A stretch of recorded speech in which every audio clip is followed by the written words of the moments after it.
Well, hello again, football fans, and welcome to the.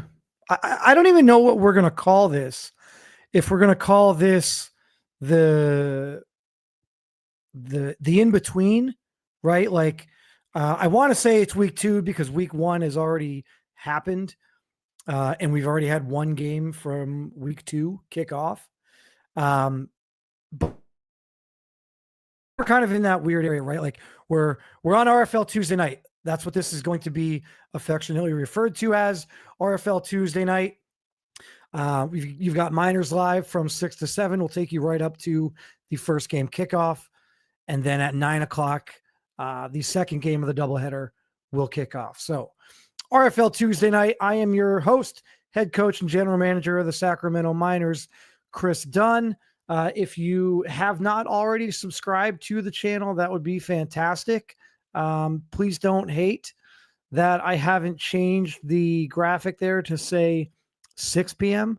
I know it says 5. That was originally the plan, and then we had some changes with the scheduling for this season and everything. So I will get that done, guys. I promise. If you want to hate, then you can.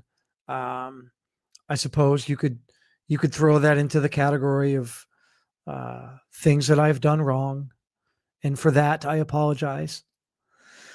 But I guess we'll just get started, right? There's plenty to talk about. I feel like I had something just then, and then I just kind of lost my train of thought. So we've got two games. We've got 2 games for you tonight.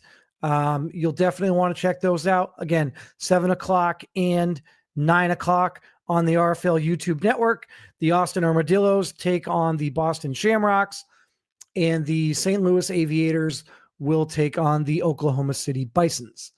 So I have a vested interest in those games. Obviously, the Bisons and the Aviators being 2 teams that are in my division, but also just kind of an interest in the Armadillos simply because they are a former rival, right? Having recently been in the ARC South and having faced the Armadillos twice a year, plus recently trading away Chumlee to the Armadillos. So there is that vested interest there in them as well. So, but you guys will get a chance to see them. Plenty to talk about in terms of the Austin Armadillos. I mentioned it last week that, at some point in every general manager's tenure, you have trials and tribulations. You have moments where you have to sit down and have conversations with yourself, with your locker room, with your staff, and figure out what you want to do, what the future of the organization looks like, and what is in the best interest of the team. And there's been a lot of talk about the Austin Armadillos and what that looks like, what their future looks like, where they're headed. The trade block was a discussion recently, and I will just throw this out there. And the game that Jordy Johnson had, just in my mind, for me, makes me want to double and triple down on, I think putting Jordy Johnson on the trade block is the right thing to do. Because when you see what he's capable of and you realize that the team just might not be there, you've got to try to see what you can get. For 50% of the league, if not more, Jordy Johnson is an absolute game changer and can take a team that is on the bubble and on the cusp of getting into the playoffs and maybe putting them into the conversation of ARC championship game, NRC championship game. That's the type of talent that Jordy Johnson is. However, that's not going to happen in Austin, right? Like, it's not. So could it happen for a different team? Yes. But now you have to have, like I said, this is where you have to have those conversations. You have to sit back and you have to have that difficult conversation with yourself and with your team and with your staff. Okay, am I going to get rid of this guy? And what are my realistic expectations for a return? Because if you look at a guy like Jordy Johnson, the return should be pretty good. We're not talking about a player that's in a walk year, right? Like if you've got a guy in a walk year, your return is going to suck. The only way that your return is going to be anything is if the trade just constantly gets vetoed and you're dumb enough to just give up too much, right? Like that's the way that it is. There's nobody out there. I don't care if you're a 90 overall, if you're 33 years old, you're not getting a first round pick. If you're lucky, you're getting a second round pick, because we know, a general manager knows, you're going to lose that player. If you've got a 90 overall, an 87 overall, an 88, 91, 94 overall, and they're on the final year of their contract, and you hold on to them, you're, in my opinion, 90% of the time, you are doing your team a disservice. Unless you really think that you're going to re-sign them, which, again, I get back to the whole doing your team a disservice thing. Typically, a 33-year-old that is a 90 overall is asking for way too much money. And then when you get to the end of the season and you realize the regression that sets in, it's a no-brainer. The player is not worth it. So there's no scenario where a general manager would make a move for a 32, 33, 34-year-old player. I don't care if he's a 98 overall. If he's 33 years old and he's a 98 overall and he's got the final year of his contract, he's got 17 weeks left with this organization, and actually not even, right? Like at most you have 17 weeks left with an organization. But the reality is, if you're going to move the guy, you only have 7 weeks left until the trade deadline. Right? So when you have those guys, you've got to move on. Now, Jordy Johnson is not that guy. Jordy Johnson is not in a walk year. Jordy Johnson is not 32. He's not 33. He's also not 94 overall. Right? So Jordy Johnson has 2 years remaining, and he's still in his mid-20s. Right? So the return for Jordy Johnson should be enough to at least make the Armadillos entertain the idea. If there's any, let's just put it this way. I have sources within the league that have told me 2 first-round picks, a first-round pick this year and a first-round pick next year, is not unrealistic for Jordy Johnson. Personally, I don't know that I would go that high, but there are general managers out there that might do that. If you're a contending team and you could get that level of player, all you have to do is give up your first round pick this year and your first round pick next year. To me, that seems a little bit high, but again, it's not crazy, right? Because I can sit here right now in front of all of you and I can tell you I would give up my first round pick next year and a second round pick next year, right? Which isn't that far off, right? Rather than a 1 this year and a 1 2 years from now, you could have a 1 and a 2 next year. Like I would make that move. So again, it all gets back to having to sit down and have that conversation with yourself and with your team and with your staff. What are you realistically willing to take? Would you accept, if you're the general manager of the Armadillos, if you are rolling, would you get rid of Jordy Johnson for a first round pick and a second round pick? Would it have to be a first round pick, a second round pick, plus a replacement player?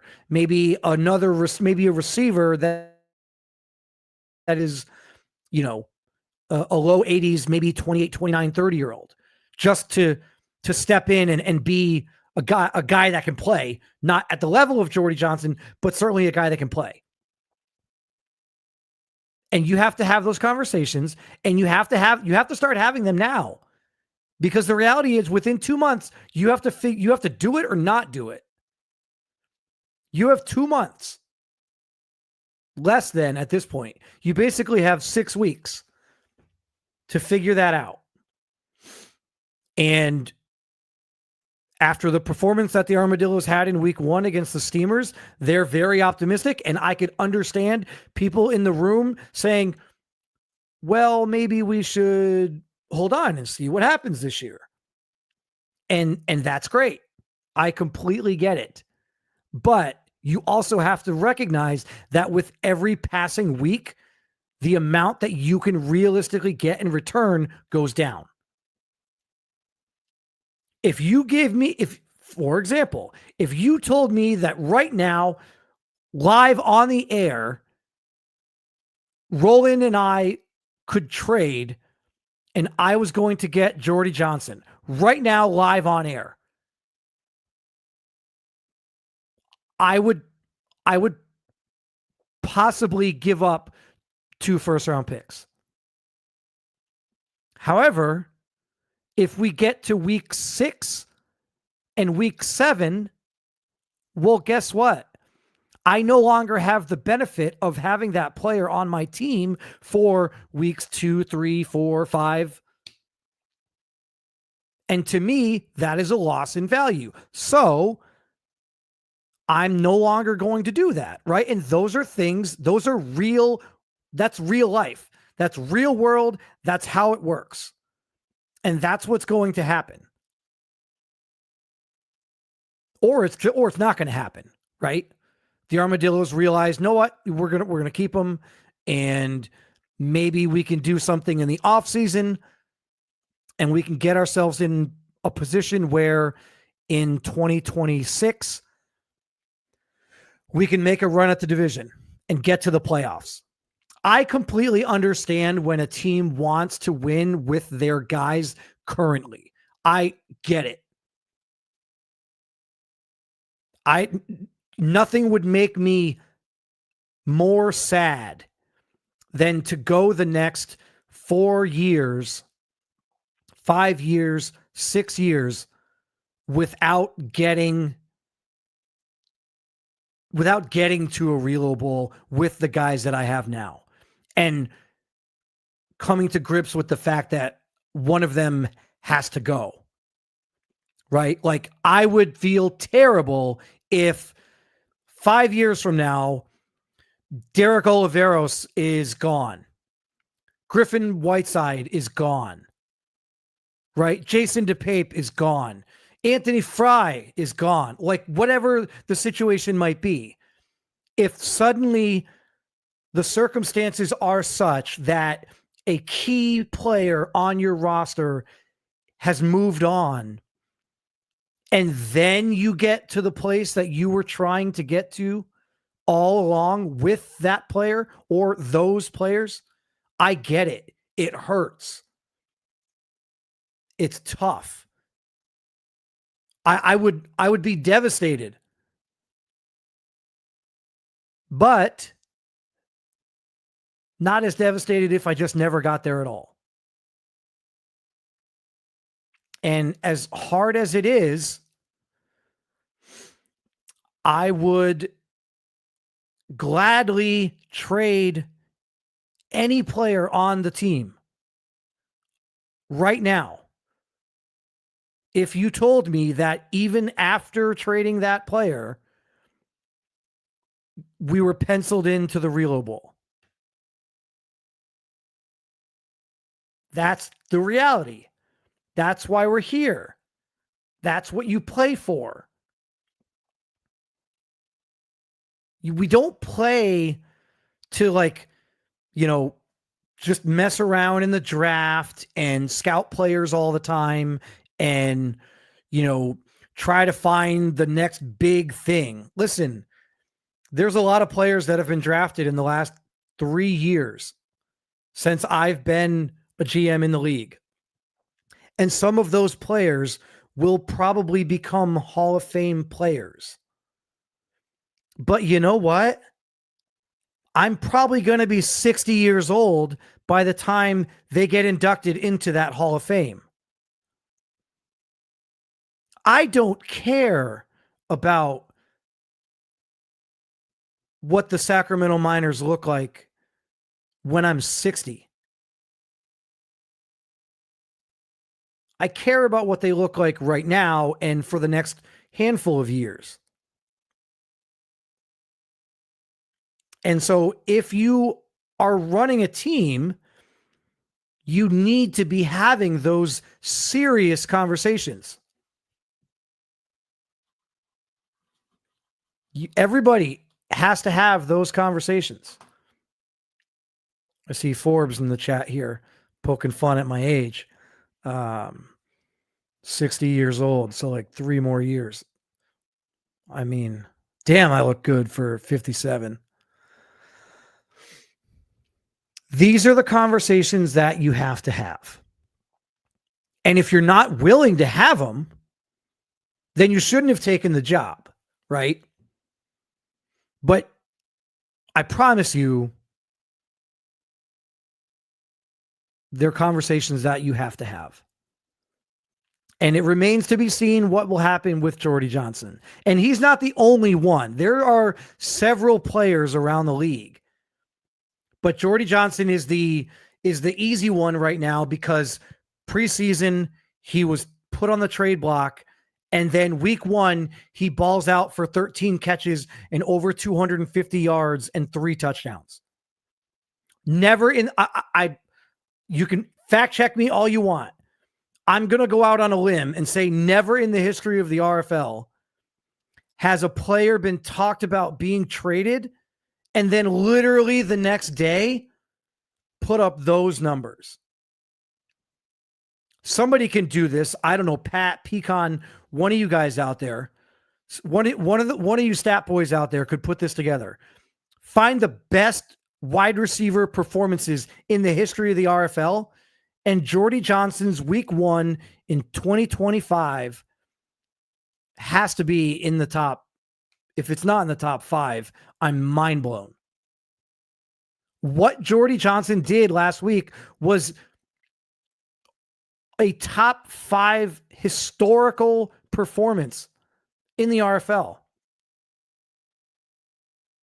And I had conversations with Roland 2 weeks ago.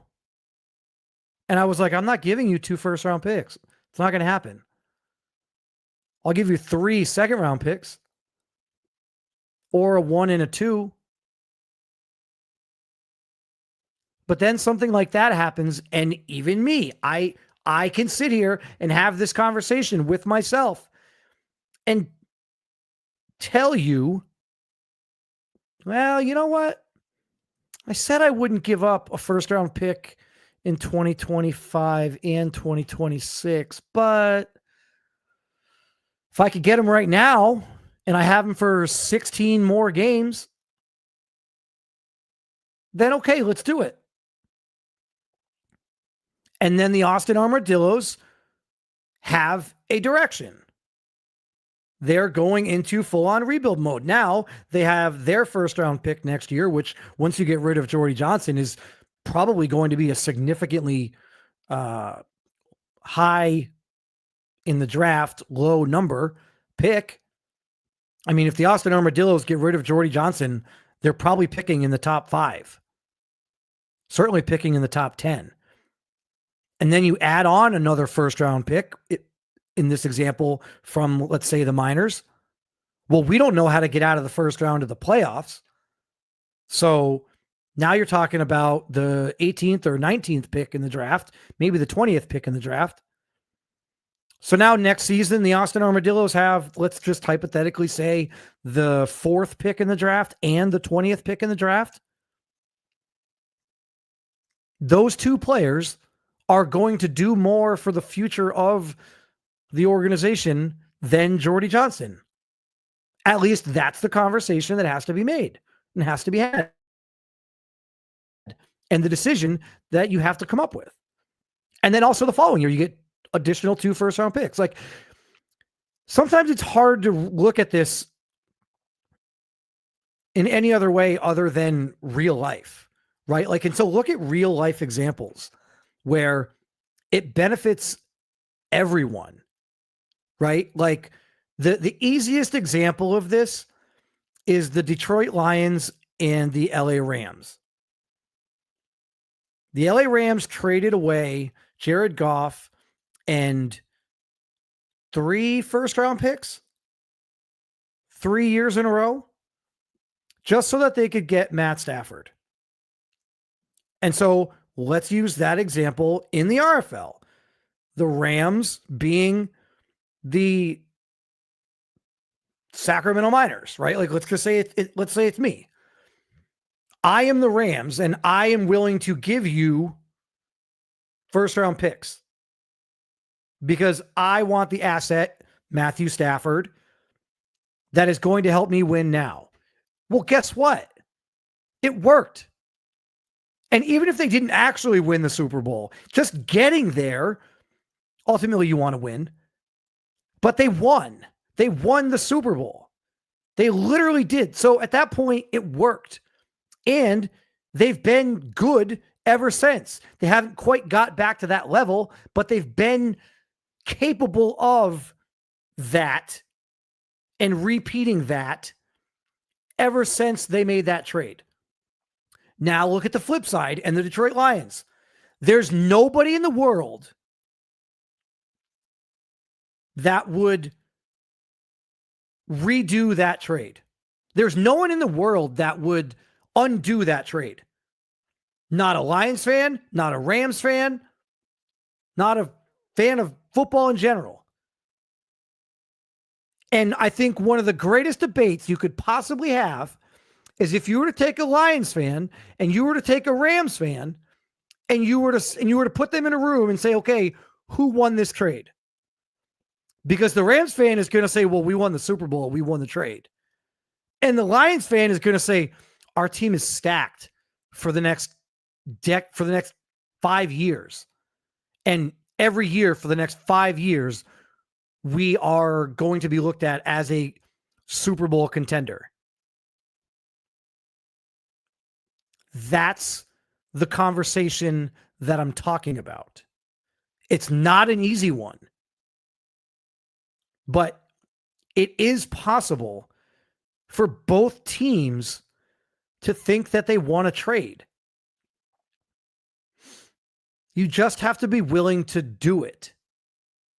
I have made some moves that I didn't necessarily want to make.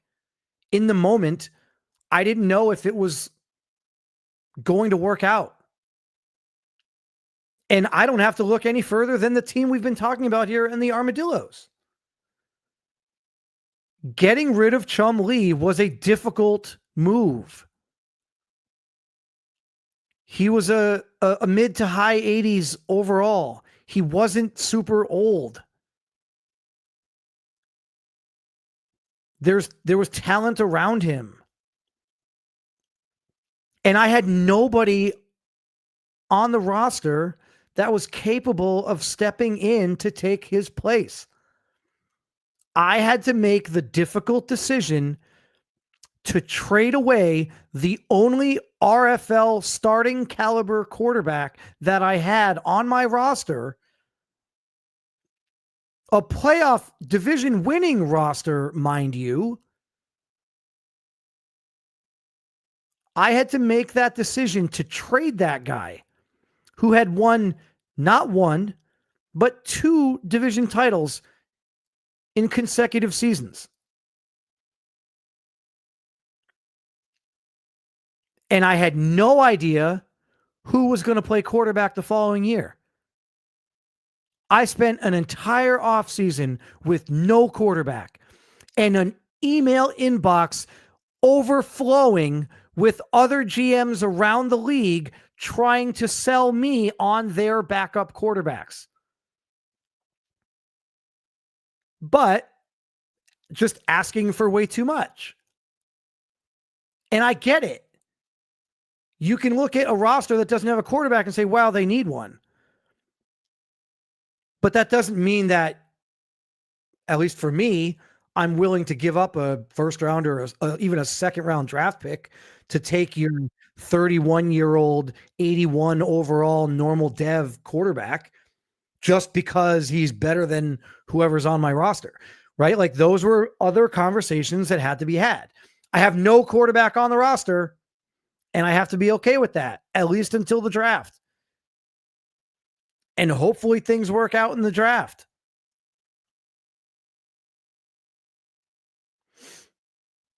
Right? So here we've got a diehard Lions fan in the chat. I didn't even know this. Darius Hodge, diehard Lions fan, would say they both won.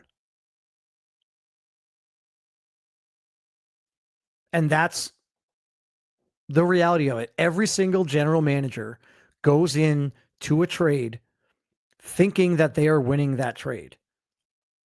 Otherwise, you wouldn't be the general manager, at least not for longer than a minute.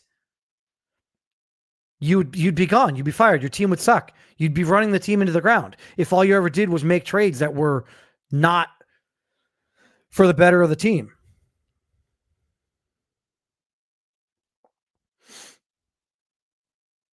Let's not start an NFC North rivalry here, guys. Packers fan here. You might want to put your hand down. I hope that's not your throwing hand because you might hurt it. Don't leave it up in the air too long. You might injure it again. Right? So there's a lot of those conversations that have to be had. And so it's interesting to see what the Armadillos are going to look like. Like, if I were you guys, I would be watching every single Armadillos game from now until the trade deadline. And ultimately, if I'm a betting man, I don't think Jordy Johnson gets traded. But if I were the general manager of the Armadillos and week 5 came around and the team was 1-4 after week 5 or 2-4 after week 6, I'm probably making a few phone calls.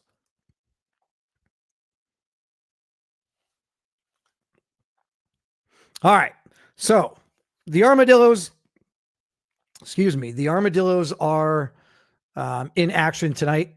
Again, 7 p.m. We'll take you right up to 7 p.m. here tonight. So we've got the Armadillos and the Boston Shamrocks at 7 p.m. But one thing that I wanted to get into with you guys as we'll move on to a different topic here is the injuries, right? I know many of you have commented, many of you have seen. There is a lot of injuries right now in the RFL. And it's unfortunate. There are some key players that are going to miss some time. And that's unfortunate. But that's the nature of the game. I'll tell you right now, I am not going to sit here and feel bad for anyone out there who has injuries to guys on their team. Because I have dealt with it myself. The last 2 years, our playoff games, we were without significant contributors. Anthony Fry's rookie year, he missed 6 games. He missed 4 games at the beginning of the season, and then he missed 2 games later on in the season. And add in those 6 games, who knows?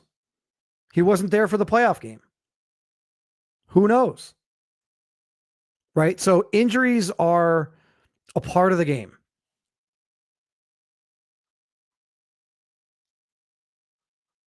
It's just the way that it is. Unfortunately, it hits other teams a little bit harder. It hits some teams a little bit harder than others. And so I wanted to take a minute here and just kind of go over with you guys some of those key injuries that we've seen through week 1 of the RFL season. So some of the notable injuries here, we talk about the Austin Armadillos right there. Offensive lineman Theo Rollins, he's out for the next 4 weeks. Now, one thing that you want to keep your eye on for tonight's matchup, I thought that this was interesting, and so I'm curious to see how it plays out. But we saw last week the starting left tackle for the Armadillos was Sam Boss. Well, Sam Boss is now moving to left guard to replace the injured Theo Rollins. And the starting left tackle is now going to be Josh Lilja, who is the normal backup. So the reason why this is intriguing to me is because in what many consider to be the most important position on the field outside of quarterback, the Austin Armadillos are going to be rolling out a guy at left tackle who is not a starter. He's not an everyday guy. He's a backup. And they're taking the actual normal everyday starter at left tackle and moving him to left guard. It's not, it's not unheard of. It's not unprecedented. It's just something that you don't always see. A lot of times you would just see the backup left tackle come in and play left guard. But Sam Boss is being moved to left guard. Josh Lilja will get the start at left tackle. So keep an eye on that left side of the Austin offensive line, and keep an eye on the right side, the right end, the right side of that defensive line for the Shamrocks. And is that something that's going to end up being a factor in the game? I don't know. But then we've got another injury, another player that will not be on the field tonight, and that is the corner from OKC in Kirk Childers. So Kirk Childers will be out tonight, and he will be replaced. It looks like they're going to go to Luke McKinney. Luke McKinney's the 6'1" guy out of UCLA. It looks like he's going to get the majority of the run, but they've also got Deontay Holiday, who could also step in. He's a little bit bigger than McKinney. He's shorter than McKinney, but a little bit more weight to him. So Deontay Holiday and Luke McKinney are the guys that will step up for the Bisons in place of the injured Kirk Childers. And then you look at the San Antonio Dreadnoughts, really devastating injuries here for the Dreadnoughts. We talked about at the beginning of the season how difficult this division was for the Dreadnoughts because the Voyagers are in it, and they've kind of run they've been one of the 2 or 3 teams that have just run the ARC, for the last several years. And now to have no Michael Simmons, the uber talented rookie, and now no Cam Perkins, both of those guys going to be gone for multiple games. And now the Dreadnoughts play the Voyagers without those guys. I don't envision a scenario where the Dreadnoughts can win that game. And quite honestly, I feel like if the Dreadnoughts go 0-3 in the absence of Cam Perkins, and they fall to 1-3 on the season, that's going to be tough. Like, there's guys on that team that are going to have to step up. The defense in San Antonio is going to have to step up. Right? You see Michael Simmons here in the chat. Not a very good start to the season. No, man, it's not. And I know I said I don't feel bad for anyone because I have to deal with it too. But this sucks, right? Like, you don't want to see the young stars. You don't want to see the rookies. You don't want to see these high draft pick players get injured so early in their rookie year or in their career. Again, I go back to Anthony Fry. It was devastating. I think it was week 1 or it was week 2 of his rookie year. And I believe in the game, I think it was week 1. Fry, if you're out there and you're listening, maybe you remember. I think Fry got hurt week 1, halfway through the game or the end of the first quarter. And in the first quarter, he had like 3 or 4 catches. And then he got hurt and was out for the next 4 weeks. It's devastating. It sucks for the Dreadnoughts. It sucks that they're in a hard division. Was it really the first drive? Oh, maybe I'm wrong. I thought you had some run in that. I thought it was like the end of the first.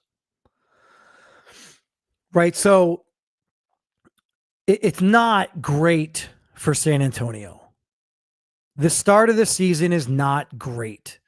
And when you're a team that has struggled to, I don't want to say live up to expectations, but it's not far from that.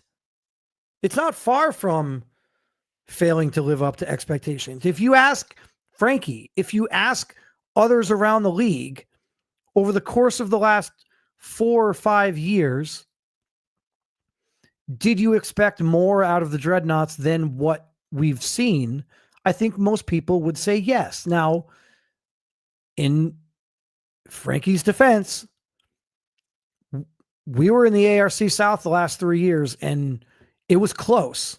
We've won back-to-back-to-back division titles. But Frankie put up a run. And last year, as a matter of fact, the 2 games that we played against the Dreadnoughts, one of them, I believe one of them, we won on a field goal in overtime. And then the other one, I believe we won on a field goal at the end of regulation. And had those games been losses for us, not only do we not win the division, but the Dreadnoughts do win the division. Right? So there's so many little things throughout the course of a season that you have to look at. And again, everybody has to deal with these. Someone earlier in the chat said it's just an unfortunate part of the game. That's exactly right.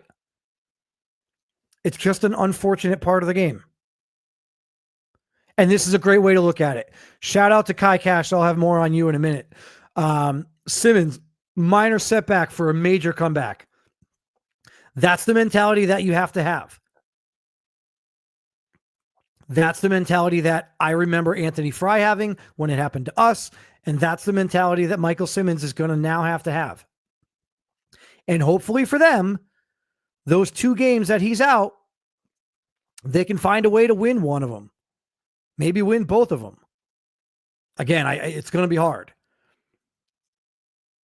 You know, you take a quick look at the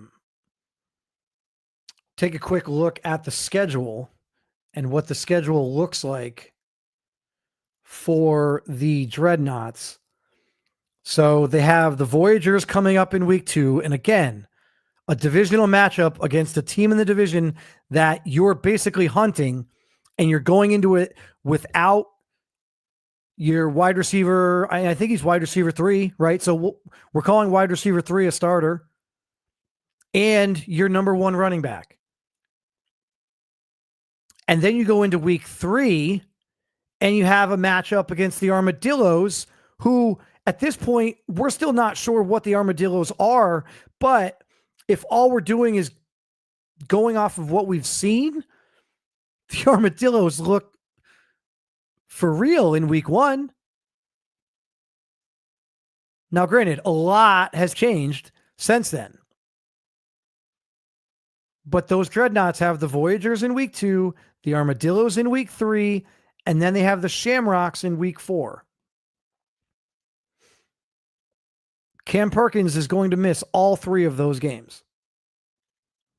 And the unfortunate thing is the Armadillos game and the Shamrocks game is at home. And the Sentinels game in week 1 was at home. Which means you're going to get Cam Perkins back, but 3 of your home games, he wasn't able to play in. Or in the case of week 1, played in, but limited minimally because he got hurt. Right? Like we all feel like road games are harder to win. And so now chances are, if you're lucky, you're around 500. If the Dreadnoughts are 2-2 when Cam Perkins comes back, I guess you probably take that.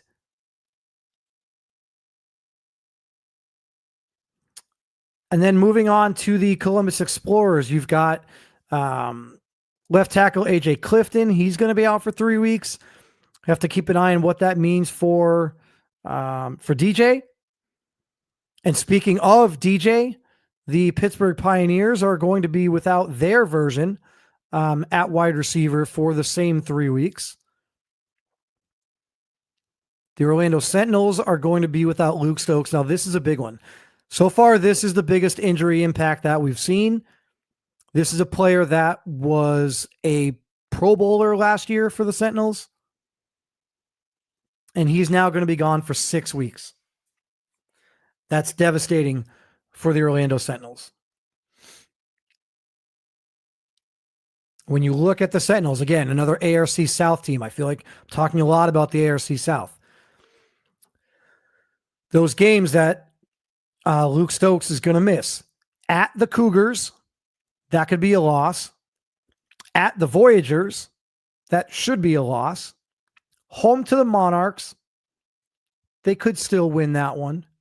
And then at the Steamers, probably a loss.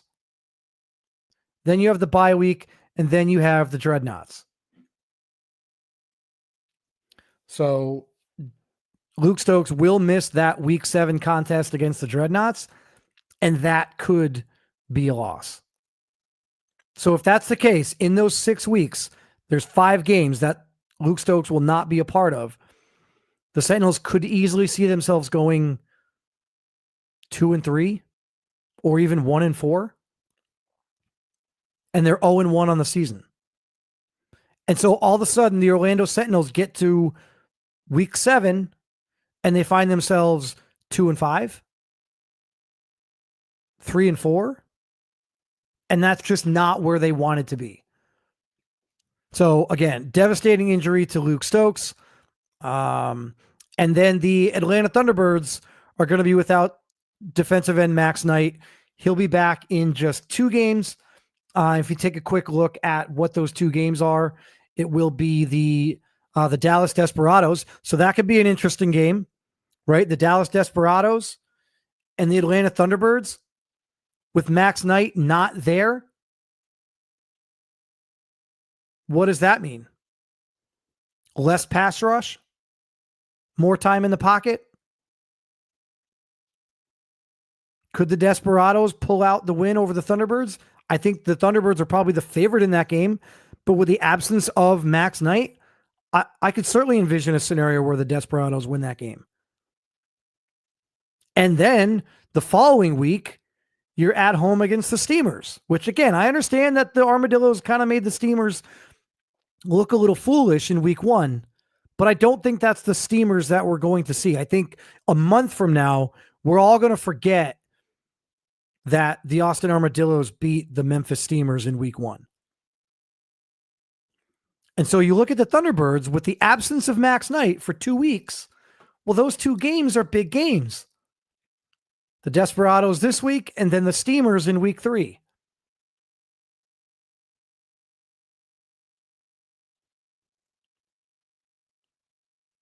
So what is that going to mean for them? Right. So I'll have more on injuries. I'll try to have these updated for you guys on a weekly basis. At least some of the newer notable ones. I'm probably not going to leave everybody up here. So next week I might not have a lot of these same guys, but I do want to give you guys the opportunity to see some of these because I think it's important. You guys don't always get to see what the injuries are. You don't always get to see how long they are. So there's a look at some of the big injuries around the RFL as we continue on in week 2. Again, we had the first game of week 2 last night, and then we've got doubleheader action tonight. For those of you that missed it, the London Bulldogs moved to 2-0 on the season as they took care of the London Black Knights. Yeah, not really much else to say about that. I think the Bulldogs, I haven't seen outside of Matt Wheaton, which can I just say, I'm going to die on the hill of Matt Wheaton for MVP. That's the hill that I want to die on. I'm climbing that hill. I feel like I climbed that hill a bit last year, and now I feel like I'm planted on the top of that hill.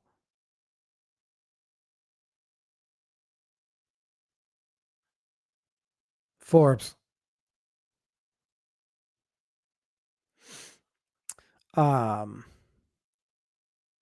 So where was I? Matt Wheaton. The dude is a monster. I don't know how you stop him. I have played the Bulldogs, I believe, 4 times in the last 3 years.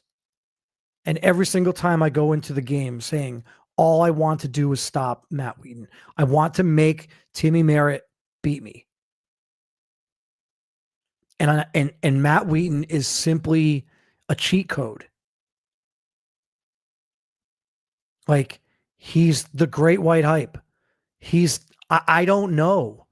He's what the French call a certain, I don't know what. You can't stop the guy. And you don't have to have the best quarterback in the league. You don't have to have a quarterback throwing for 400 yards and 3-4 touchdowns. When you have a running game like that, and you know that every week you're going to get 18 to 25 carries and you're going to get over 100 yards, you're going to win a lot of those games. And Matt Wheaton does not get enough credit. And in my opinion, he is the backbone of that team. He is the lifeline of that organization. And if they're going to be successful again this year, and they're going to defend that Relo Bowl title, it's going to be Matt Wheaton at the forefront because he's just that good. And I don't think he gets enough credit at all. 22 carries and 174 yards against us.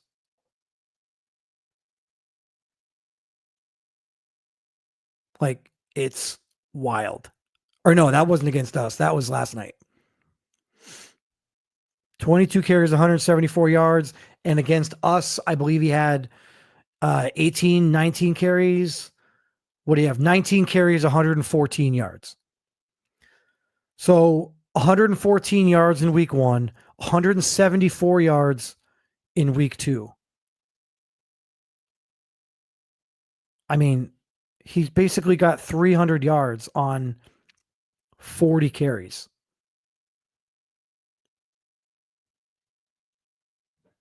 And the team's not blowing people away.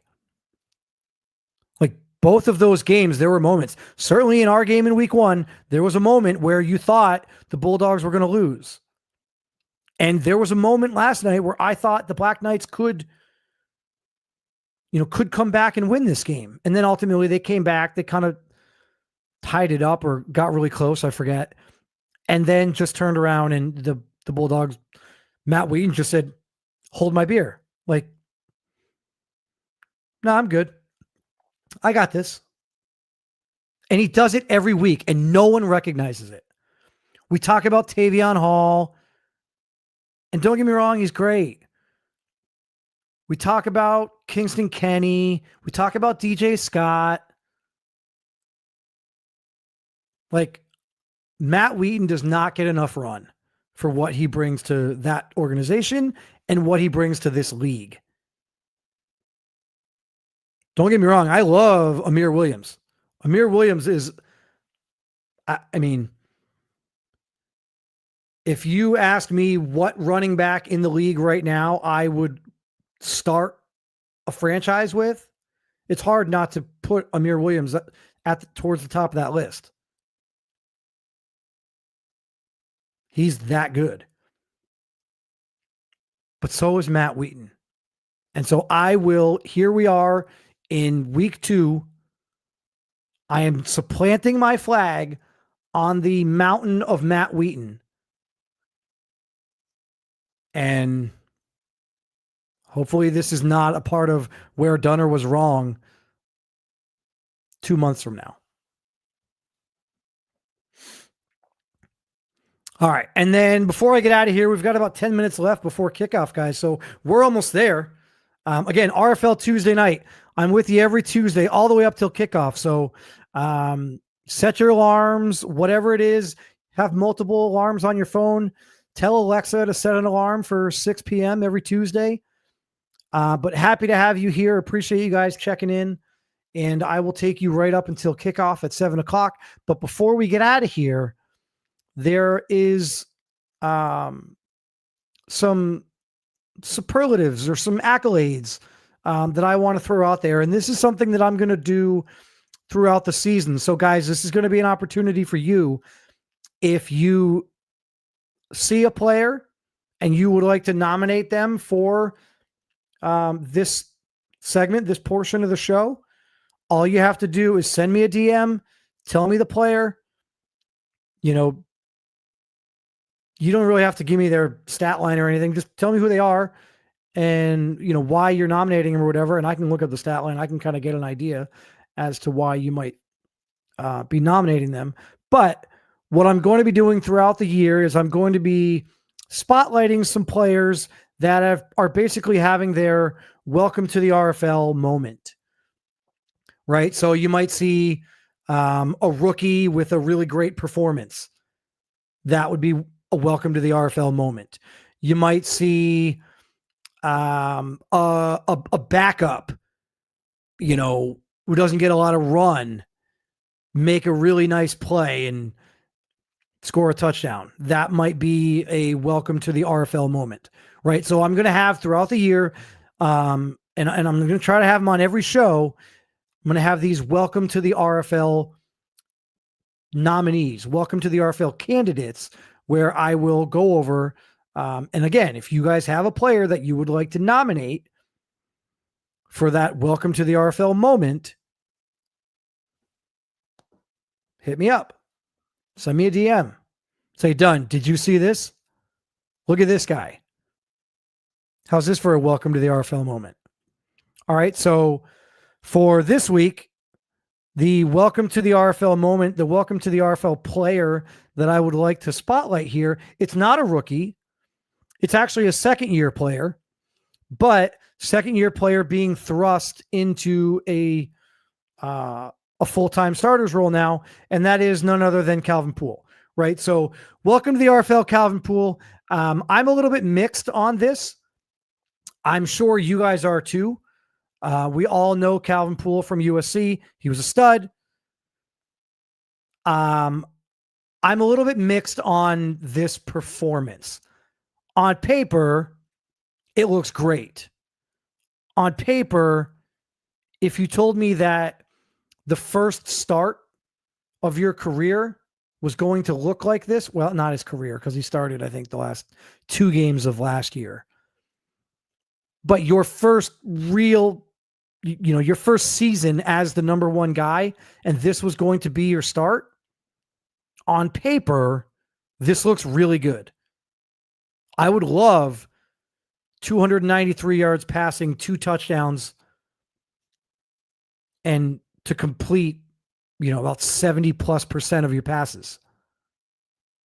I'd love that. Unfortunately, you have to add some context here. And Calvin Poole sucked in the second half of that game.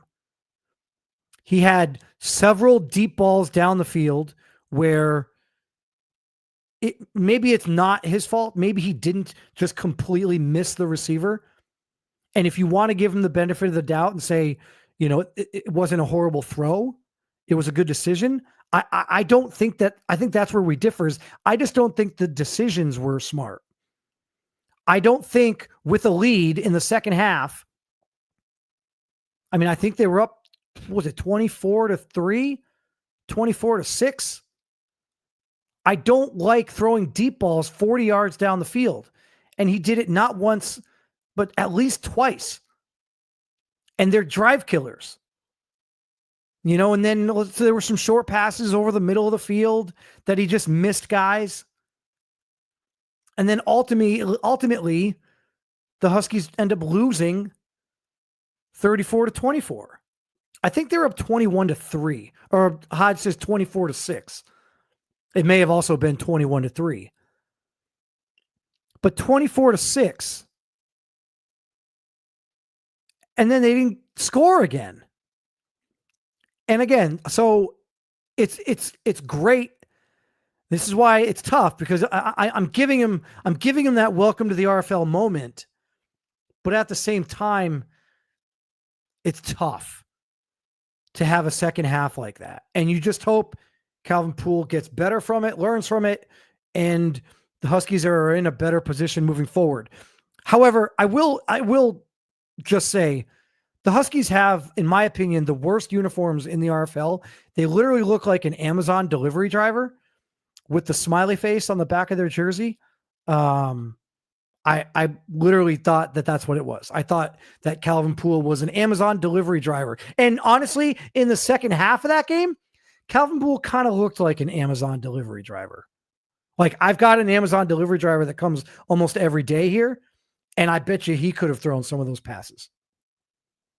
But shout out to you, Calvin Poole. I joke mostly because I know that the future is bright for the Huskies and certainly for Calvin Poole.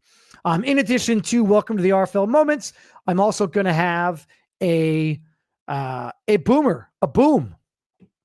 And so Kai Cash, buddy, I told you I'd get to you a little bit later. Well, now's your time to shine. 133.2 QBR, 35 of 46 passing, 448 yards and 5 touchdowns. Listen, I know I was beating the gavel for Matt Wheaton for MVP, but listen, you want a dark horse candidate for MVP? I don't know what Forbes has got going. I don't know how often he's going to update the betting lines, but you want a dark horse candidate for MVP? Look no further than Kai Cash. He's already got 5 touchdowns in week 1. So that's a great start. And they play in a tough division. They're going to be fighting for a wild card spot. They're playing difficult teams. They're going to need to score points. So shout out to you, Kai Cash. I really do think that this is the year that the Tigers make the postseason. I think this is the year that they make the tournament. And if they do, Kai Cash is getting some votes for MVP. He might not win, but he's getting some votes. And I know the season's early, but it's hard to ignore that kind of performance. So shout out to you, Kai Cash. That's my boomer for the week. And again, guys, if you have guys that you'd like to nominate, feel free to hit me up in the DM and just let me know. Say, hey, check out this guy. I think he was a pretty good boomer last week. And then inevitably, when you have a boomer, you also have a buster. And I'm sorry, but Trey Worsley, you straight up busted. 16 attempts, 37 yards is not going to win championships. I don't care about the one touchdown. It's not going to do it. 2.3 yards per carry.